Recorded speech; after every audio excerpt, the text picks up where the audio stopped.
Welcome to Read Poems Every Day. Today's video is inspired by a post that went up about an hour or so ago on the Jacaranda's Instagram page. This is Wallace Stevens' poem Of Mere Being, which, as it turns out, is available on Poetry Foundation's website. So let's work through it and study it using my method of slow reading.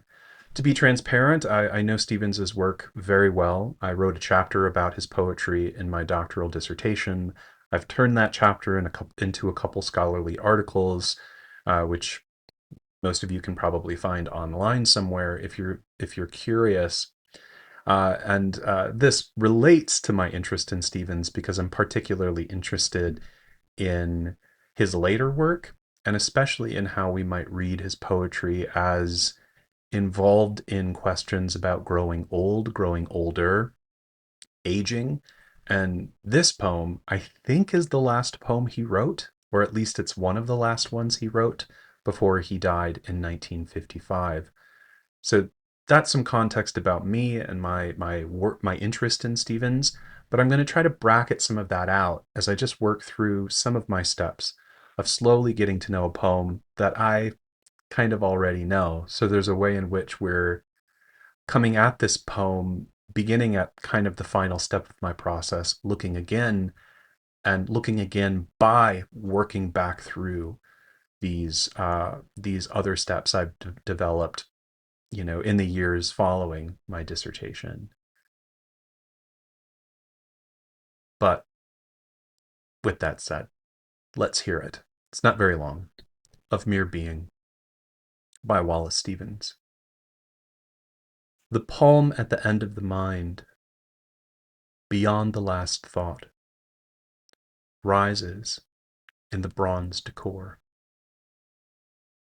A gold-feathered bird sings in the palm, without human meaning, without human feeling, a foreign song.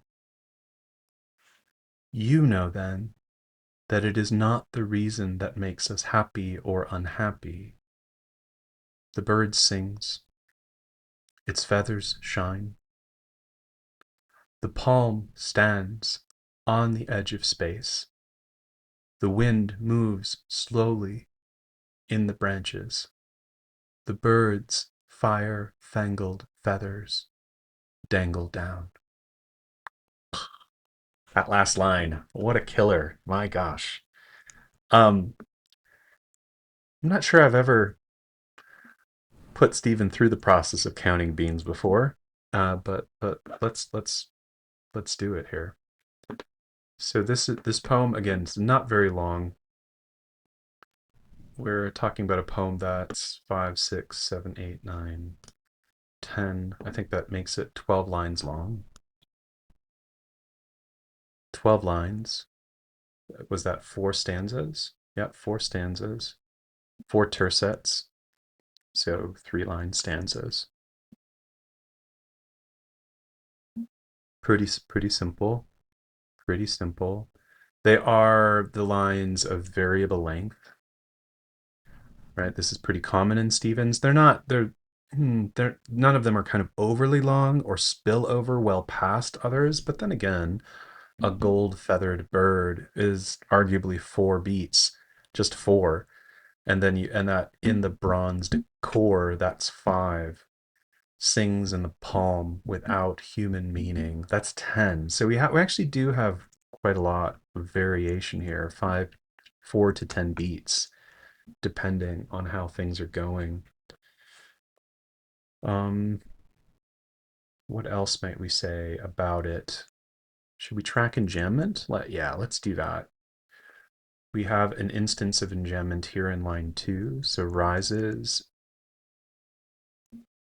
and in, so that's lines 2 to 3. Let's open this up a bit and also zoom in so maybe it's a little easier to see. So rises in, and then we have, zoom out really quickly just to double check. Okay. Bird sings. It's lines 4 to 5.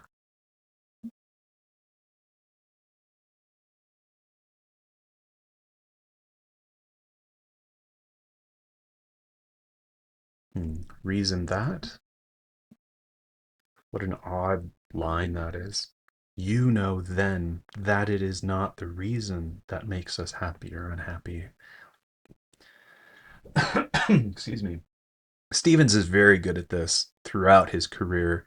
He achieves it with maybe greater subtlety and succinctness in his later poetry, but he'll use words in kind of really slightly unusual ways. It has a kind of uncanny effect on you. Okay, reason that makes you unhappy. So that's lines 7 to 8.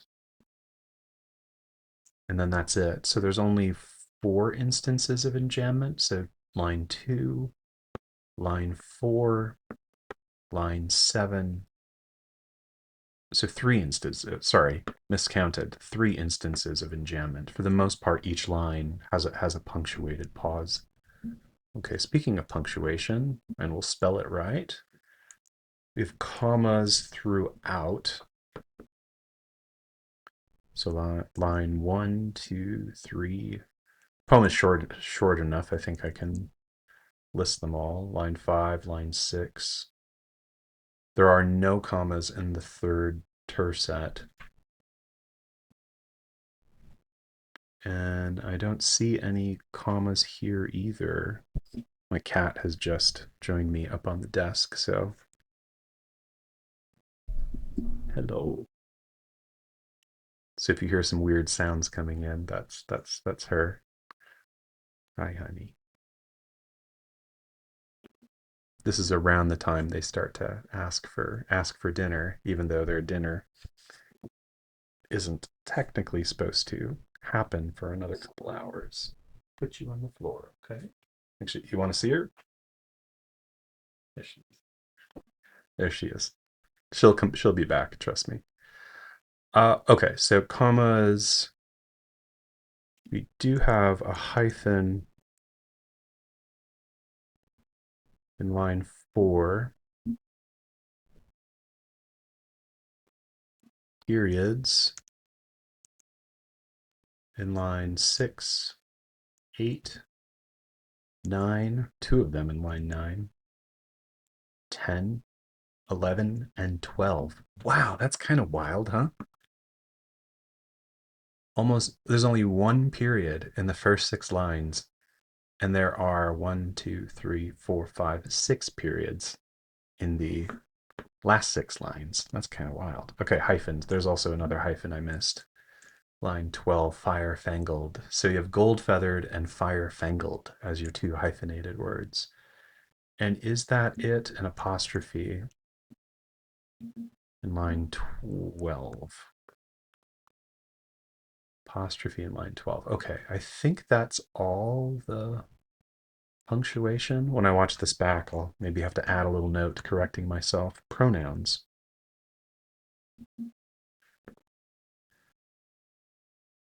So I'm probably going to regret saying this, but one thing that sometimes stands out about Stevens when I've taught him, meaning when I've assigned his work in classes or when I've just studied his work, is not quite the lack of pronouns, but the way that he doesn't tend to use personal pronouns.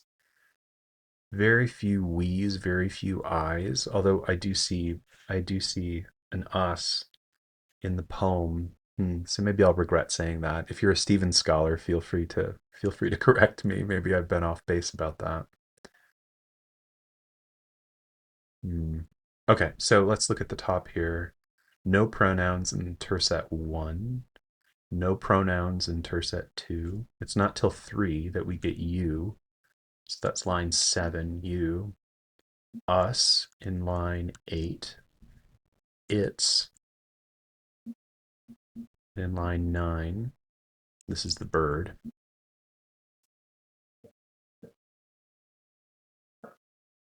Yeah, and that's it. So all the pronouns, again, I'm gonna look back at this and be like, Ben, you missed something here. No. Again, I don't think so. I think the only pronouns in the poem are in the third tercet. Okay. What do we make of this?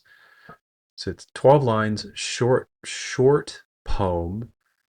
The tercets are uniformly 3 lines. So there's a clear sense of arrangement and organization here. The lines are of variable length, low enjambment frequency.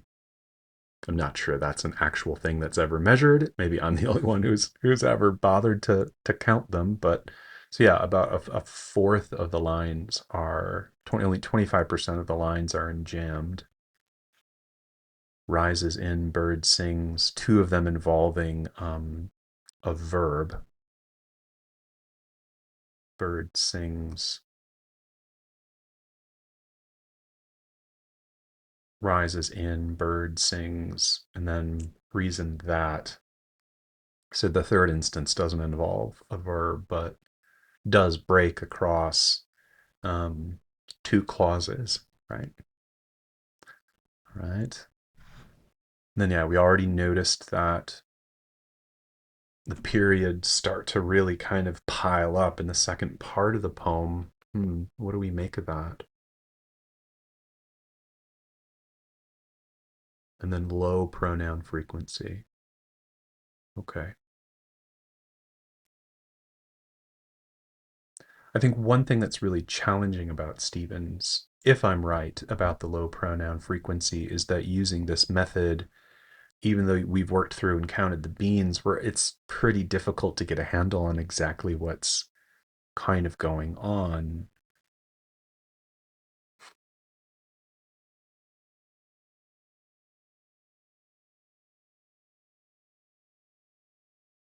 But there does seem to be some situation of address, maybe self address, via second person pronoun.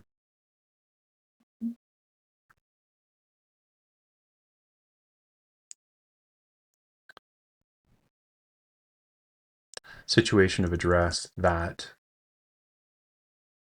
meditates,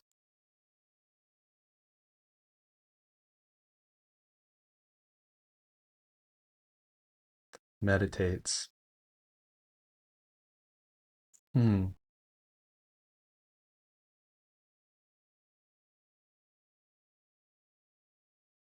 Oh, I missed the it there. Another it. See, I knew I would do it, but at least it's still in the third tercet.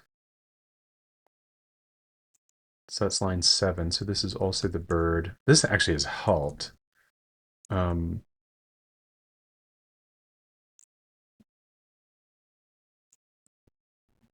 meditates on something, but does not really try to draw any meaning out of it.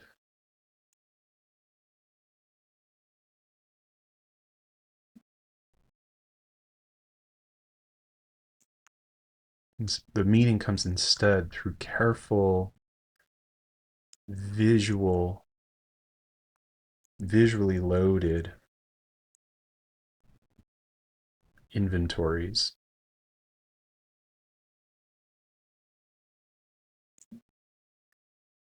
The what is seen or heard.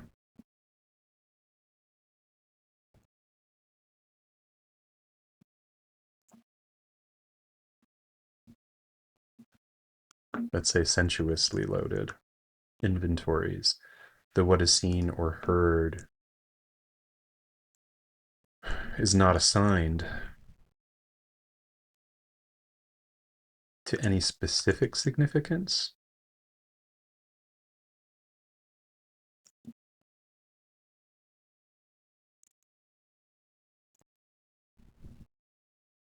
Though I'm not sure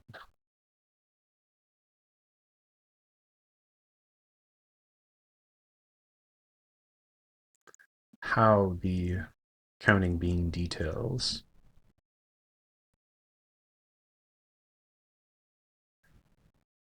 shape this scenario or amplify it just yet.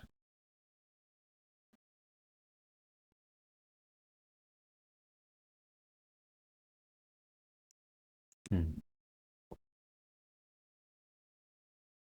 Although I do think something like the location of pronouns, personal pronouns, direct address to just one part of the poem and allowing the rest of the poem just to observe might have something to do with that, where there isn't really address happening so much as noticing. Hmm. Okay.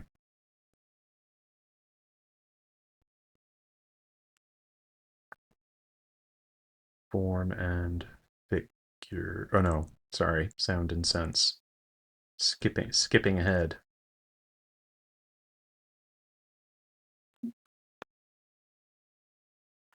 Maybe we'll just do. Maybe we will come. I mean, we'll go through sound and sense, and maybe we'll come back to this poem tomorrow. That seems to be a good model so far for at least for me, good for me for generating content for the channel is to do one video focusing on what we might think of as the lower stakes um, steps in studying the poem, and then letting it brew for a bit before sort of taking up and taking on what, depending on the poem anyway, or one's experience of it, you could think of as the steps where there's a little more intellectual and conceptual heavy lifting happening. Um, okay, sound and sense. Uh, what do we see here? There is no rhyme, right? Mind rises, decor, bird, meaning, song, reason, unhappy, shine, space, branches down. No. You do have the sort of the internal rhyme of end, or the internal sort of sonic quality, sonically pleasing moments. So end and mind, you have that moment. The poem at the end of the mind, you have that um, nice pattern there beyond the last thought.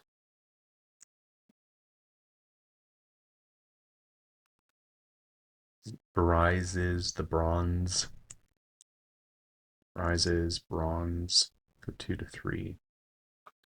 A gold feathered bird.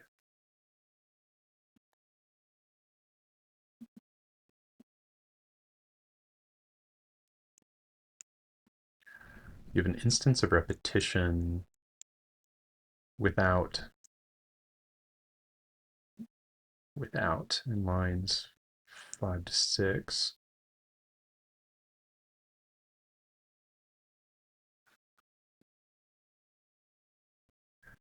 Feeling and foreign, line 6. Right, let's blow that up a bit.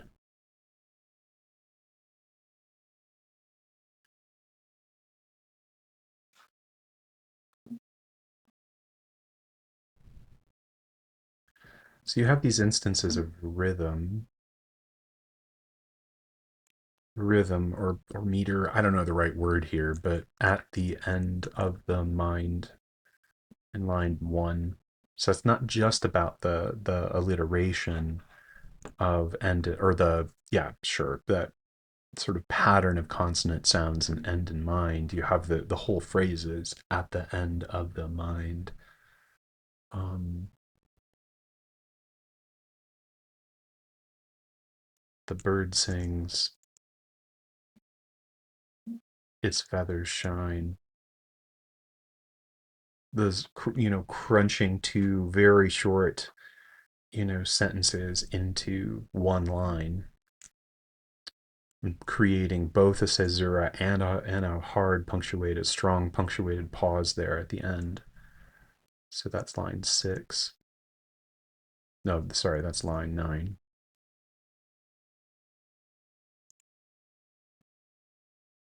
And then, my goodness, that last line, the birds fire fangled feathers dangle down. I mean, there's so many so many things to point out there in terms of what Stevens is doing with um, consonants. So you have the D of bird and dangled down. You have the fire fangled feathers. You have the in bird and feathers there, fangled and dangle. Um, yeah. Anyway, there's probably more. I'm not pulling out just here just yet, but just this bonkers great closing line here, which may be the last line of poetry Stevens ever wrote. Um, I mean, in and of itself, it's not, sure, we can all maybe create sonically pleasing lines that maybe we can't though. But it's the way it sort of sticks the landing of this poem that's some is pretty mind blowing. Okay, what about the sense of the poem then? I've been calling this prose sense.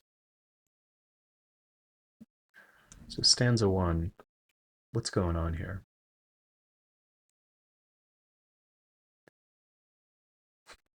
The palm at the end of the mind. Boy.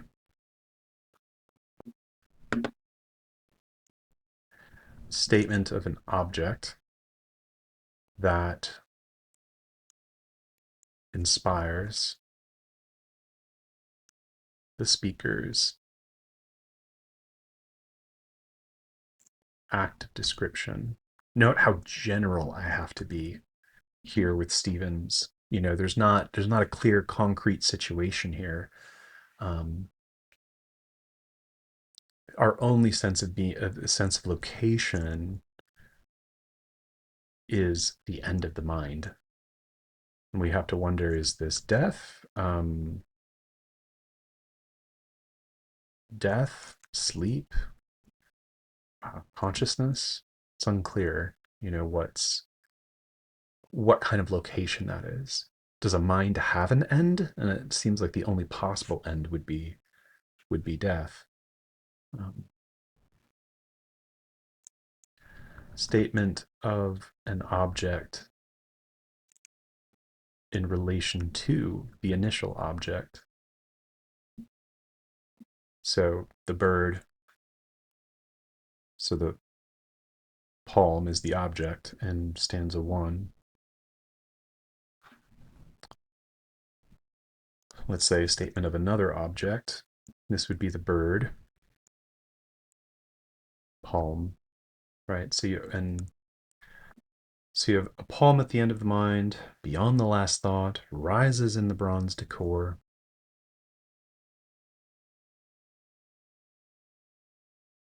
We're not even going to bother with that at the moment. Bird sings in the palm. Statement of another object in relation to the initial object. Statement of what it does and its non-humanness, right? The bird sings, but there's no human meaning, no human feeling in the song. It's a foreign song. So that foreignness is not about necessarily location, but about a species difference that's also a difference in communication, expression. I'm not sure. Not sure. You know then that okay, so then there's a statement of consequence, of knowledge. What is the speaker gaining from this observation of the palm and the bird?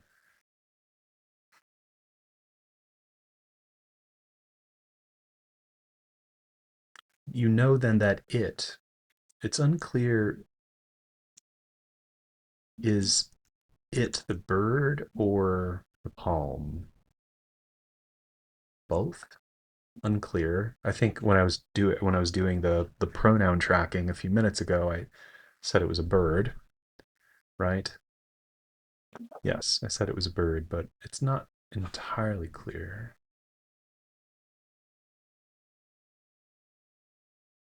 And maybe it's a song, maybe it's the song. Yeah, maybe it's the song. You know then that it is not the reason that makes us happy or unhappy. Yeah. Hmm. Okay.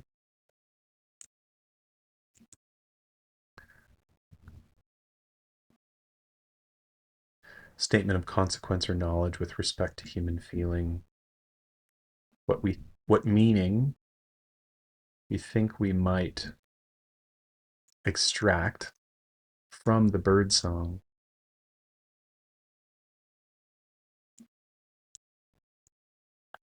sung from the palm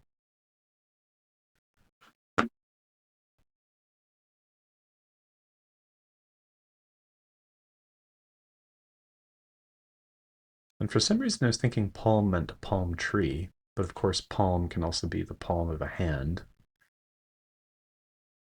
Okay. But yeah, palm and the hand don't stand, right? So I guess, but anyway, we'll see. Hold on. What we think we might extract from the bird song sung from the palm has nothing to do with the bird or its actual song. Is the consequence that this is an invention? This would be a very Stevensian thing to think, maybe.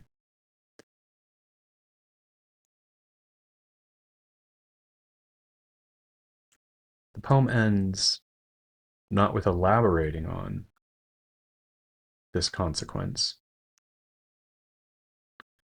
not with pivoting to human feeling or meaning, but returning to the palm and the bird, but also the wind.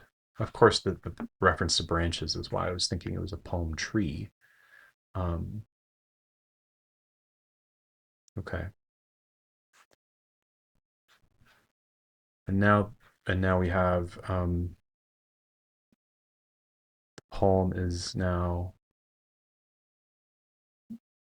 on the edge of space. So we have two phrases in the poem suggesting an end or some kind of limit, so to speak, the end of the mind, but also on the edge of space, at the end of the mind, and this is beyond the last thought. Okay, okay. It's hard, it's so hard, isn't it, not to read this biographically. Once you know this is the last poem or one of the last poems Stevens wrote, it's hard not to just sort of jump to the idea that, on the edge of space means such and such. And I don't think there's anything necessarily super bad about that, or thinking that, but um, sometimes it is still worth trying to bracket out that immediate leap just to try to get a handle on how the poem itself is moving and what it is doing. Okay, that's enough for today. I've spent half an hour, almost half an hour, my goodness, just on these two steps. Maybe I'll come back to this tomorrow, or maybe the day after, and try to reckon with, right, the poem's form, its figures, maybe actually how it's a poem about undoing figures altogether or resisting figuration. Stevens does this actually in quite a lot of his poems, including his early poems. Um, but he also uses them. He turns that unfiguring into a kind of figurative use of language all the same. And then we'll try to, you know, try to put some shape, put some shape to ideas and questions that the poem raises for us. Okay. Well, thanks for spending time with me, spending time with Wallace Stevens today. Yeah, let's read more poems tomorrow.